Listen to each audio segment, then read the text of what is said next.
Hey, what's going on everybody? Paul Tech here, and welcome to the full review of the ZTE Axon M. Now, I've been using this device for several weeks, and we go ahead and jump into design and build first. To the bottom of the Axon M, you do get a single down-firing speaker to the far right. You got Type-C charging on this with Quick Charge 3.0 and your microphone to the bottom. On the left-hand side, you got a tray up on top which houses your SIM card, and you can also include a micro SD card for expandable storage, volume rockers, your fingerprint sensor, and a quick launch button. Up on top, you do got a 3.5mm headphone jack and a noise cancellation mic. And to the right hand side of the Axon M is this very well constructed hinge, and this hinge is actually connecting two displays to the Axon M. Now, the Axon M is built out of metal and glass, and it does have a fairly good amount of weight to it. Now, in my past couple weeks of using the Axon M, I must have opened and closed it probably over 100 times.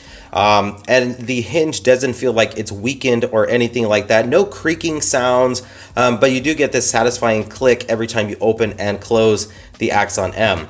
Now, the Axon M is housing a 3180 milliamp hour non-removable battery, which I'll talk about battery life a little bit later on in this review. But as you can see, take a look at that thin second display there. I mean, ZTE did an excellent job with the construction and build of this. It does have a more of an industrial type of look to it. Now, to the left-hand side is that fingerprint sensor. And the fingerprint sensor did take me some time to get used to, because I'm used to a sensor either in the front or the back of the device. But you know, it seems to be pretty accurate opening the device pretty much each and every time. I noticed it's not the fastest compared to some other devices, but it's pretty accurate for the most part. Now, moving on to the displays, you get two 5.2-inch displays. Now, when you open them both up, I believe it's around 6.8 inches of screen real estate.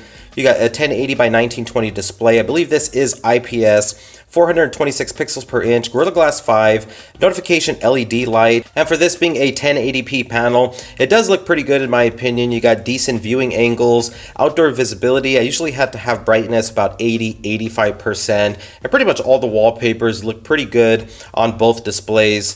And moving on to 4G LTE connectivity, so I did use this on at&t for a little while, and then I popped in my Cricket wireless SIM card. I maintained about 2 to 3 bars consistently, and this does connect to 5 gigahertz Wi-Fi. Came to making phone calls, receiving them, there was no issues there whatsoever. Caller said I sounded perfectly fine. You also have video calling capabilities on the Axon M. Came to sending out text messages, emails, I was able to send those perfectly fine, receive them. Now, if you're a person that does do a lot of typing on your smartphone, the Axon M is really good in this area, because you can open up that second display and then you get this really nice large keyboard to type on. Now, I will say the vibration motor in the Axon M is very strong, so you'll definitely be feeling the vibrations on the keyboard when you are typing. Now, using the ZTE Axon M as my daily driver for the past couple weeks has actually been a great experience. When I have the phone folded like this, the 5.2-inch display is a real sweet spot. I mean, you can get some really good one-handed usability like this. It's very pocket friendly. Now, when you open up the second display, I mean, it gives you a totally different experience now. Now, I've used this device out in public, and I can't tell you how many times people ask me, what device is that? Is that a smartphone? Is it a tablet? I got so many questions asked, because it's definitely something that a lot of people haven't seen before. It's a head-turning type of device. Now, when it comes to what's powering the ZTE Axon M, it is the Qualcomm Snapdragon 821. This does have 4 gigabytes of RAM, as well as the Adreno 530. Now, when it comes to the sensors on the Axon M, you're pretty much looking at a wide variety of sensors. And yes, this does have the gyroscope, the gyro sensor. So, you know, VR 360 videos is actually pretty good on this device. Pulling down the status bar there, you can see these are all the different quick toggles you have. So actually, you do have a couple more. I'm going to go into the edit option there, but as you can see, you do got some additional quick toggles there for your status bar. And I'll go ahead and jump into settings here, just kind of show you around a little bit. So as you can see there, you got Wi-Fi, Bluetooth, and this connects to Wi-Fi and Bluetooth perfectly fine in my past couple weeks of using this. And as you can see there, you do get the enhanced LTE services, Bluetooth and tethering, NFC, so you can use this for Android Pay if you like. And let's go ahead and see what else. So TV mode is going to be this button right there on the bottom left-hand side of the device. I actually made a video about this. I'll drop a link in the description, but you can actually program this. So for me, if I long press on it, it's programmed to jump straight into YouTube each and every time.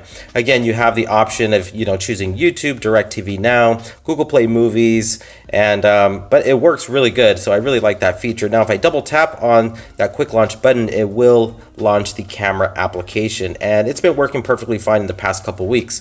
So going back into settings here, as you can see, you do got different gestures to choose from. Take a screenshot, switch frequent modes, switch screens in dual mode. So I've had all those enabled, and again, they've been working pretty good, no issues there. So you can see you got a variety of options there.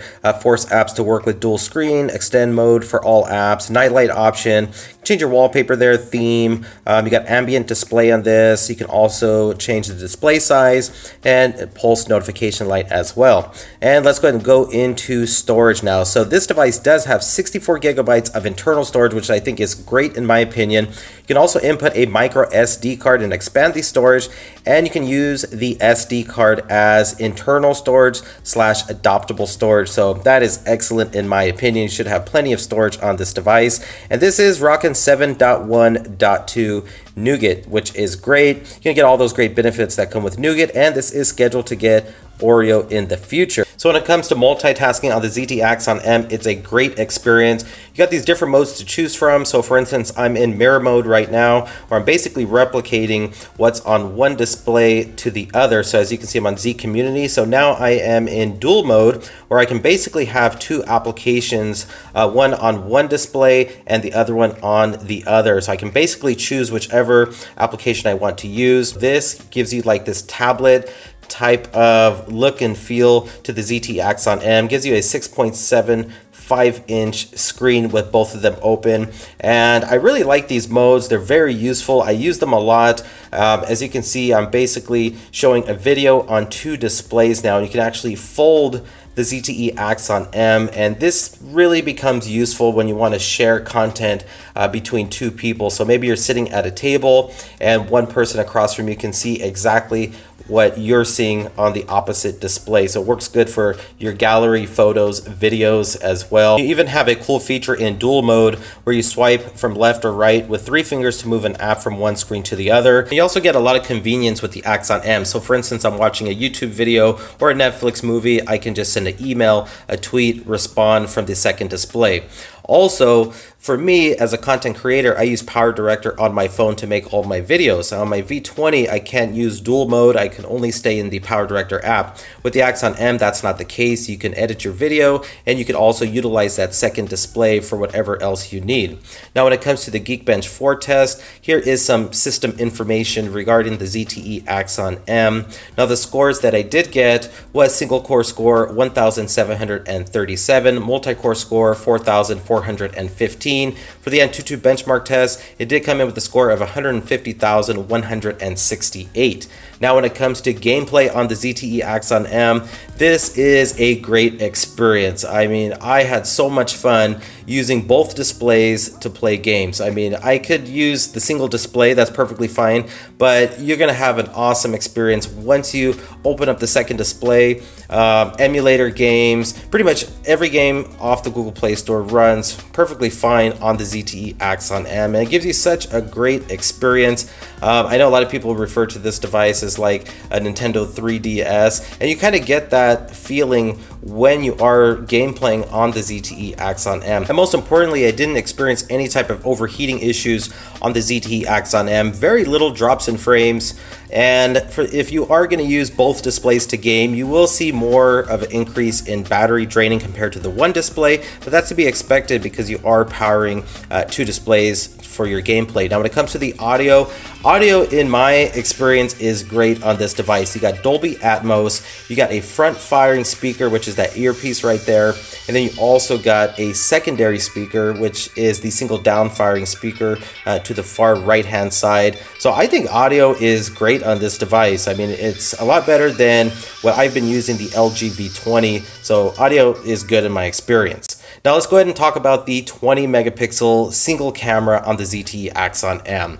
So when you launch the camera, it's going to instruct you to flip the camera around. And this is the main issue I had with it, is when I did flip it around, sometimes my fingers would block the lens. So you got to make sure you flip it around the right direction so you're not blocking the camera sensor. And shutter speed, in my experience, is actually pretty good on this device for both front-facing camera and the rear-facing camera. You also get some additional modes here, so super night, magic shutter, slow motion, panorama, multi-exposure, and a time-lapse mode. Moving on from there, I'll show you that you do have manual controls that are available on the ZTE Axon M. So I've actually been playing around with this a little bit, trying to get some macro shots since it is such a nice day out, but it's good to see manual controls on this device. And moving on to video recording, as you can see, you can take a photo while you're recording video, and you can also pause and resume. So those are all features I definitely look for in a smartphone. The touch to focus works good, and you have 4x zoom on the Axon M as well. You can kind of take a look at the quality there.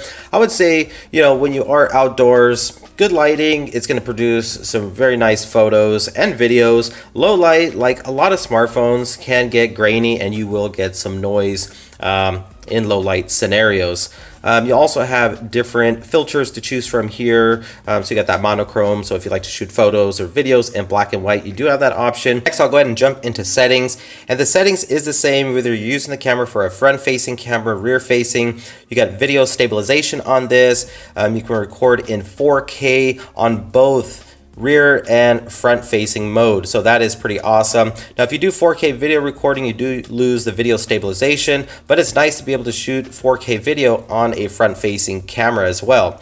And then you also have a live photo option that is available, so I'll take a photo, show you a little sample of how it looks. So again, a single 20 megapixel camera for both rear and front facing photos and videos. Here's some samples shot on the Axon M.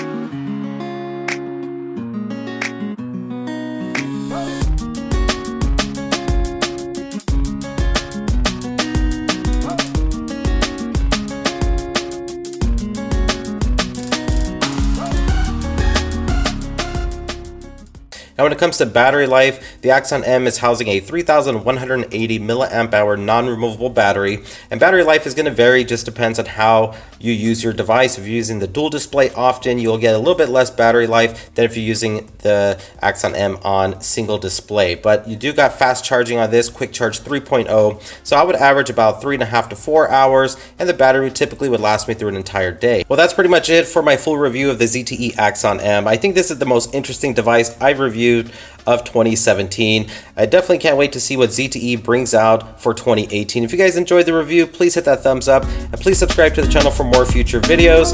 This is Paul Tech, and I will talk to you on the next one. Bye.